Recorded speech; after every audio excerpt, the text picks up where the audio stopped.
Hello friends, welcome to our channel మాట ముచ్చట. Megastar Chiranjeevi మాజీ ఉపరాష్ట్రపతి వెంకయ్యనాయుడుకి దేశంలోనే రెండో అత్యున్నత పురస్కారం పద్మ విభూషణ్ వరించింది.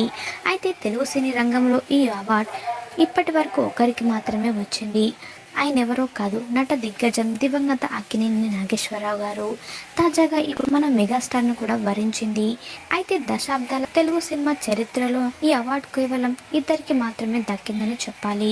మొదట 2011లో నట దిగ్గజం అక్కినేని నాగేశ్వరరావు గారికి ఈ అవార్డు దక్కింది. తాజాగా ఆ ఘనత కేవలం మెగాస్టార్ కు మాత్రమే దక్కింది. తెలుగు సినీ రంగంలో ఏఎన్ఆర్ తర్వాత అరుదైన ఘనత దక్కించుకున్న నటుడిగా చిరంజీవి నిలిచారు. అంతకు ముందే మెగాస్టార్ కు పద్మశ్రీ, పద్మభూషణ్ అవార్డులు దక్కాయి.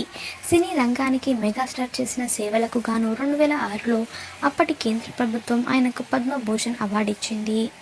ఆయన ఎన్నో ఫిలింఫేర్ అవార్డులు కూడా అందుకున్నారు. 2006లో చిరంజీవికి ఆంధ్ర యూనివర్సిటీ గౌరవ డాక్టరేట్ను ప్రదానం చేసింది. అంతేకాకుండా 1987లో దక్షిణ భారతదేశం నుంచి ప్రఖ్యాత ఆస్కార్ అవార్డుల ప్రదానోత్సవానికి హాజరైన ఏకైక నటుడు చిరంజీవి కావడం విశేషం. మెగాస్టార్ కు పద్మ విభూషణ్ రావడం పట్ల అభిమానులు సైతం మెగాస్టార్ కు అభినందనలు తెలుపుతున్నారు. పద్మ విభూషణ్ సంపాదించుకున్న చిరంజీవి గారి అరుదైన ఫొటోస్ ని మనం ఇప్పుడు ఈ వీడియోలో చూసేద్దాం.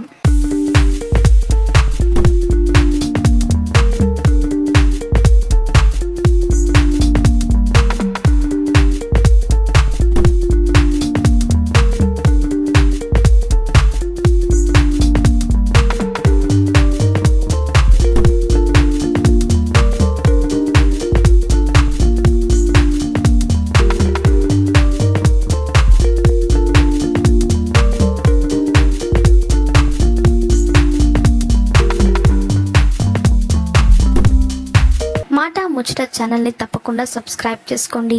అలాగే పక్కన కనిపించే బెల్ బటన్ని క్లిక్ చేయడం మర్చిపోవద్దు. దాంతో వెంటనే మేము అప్డేట్ చేసే లేటెస్ట్ న్యూస్ని మొదటగా మీరు తెలుసుకోవచ్చు. Thanks for watching this video.